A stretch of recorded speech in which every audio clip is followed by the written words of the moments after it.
Hi friends అందరికీ. ఇక నేనైతే జొన్న రొట్టె చేస్తున్నా.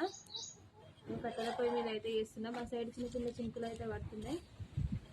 వర్షం అయితే ఆల్రెడీ అయితే చేసినాం. మీకు ఎంతమందికి జొన్న రొట్టె అంటే ఇష్టమో కామెంట్ చేయండి. మేమైతే గ్యాస్ మీద అస్సలు చేయం, ఎందుకంటే గ్యాస్ మీద చేస్తే మంచిగా రావని చెప్పేసి కట్టెల పొయ్యి మీదనే చేస్తాం అన్నట్టు. మంచిగా వస్తాయి కట్టెల పొయ్యి మీద, పొంగుతాయి కూడా.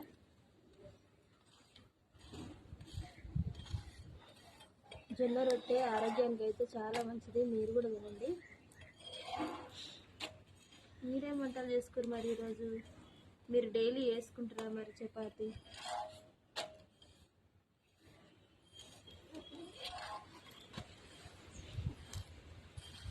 కాయ మరి అందరికైతే ఇక చపాతి మంచిగా వండుతుంది రొట్టె.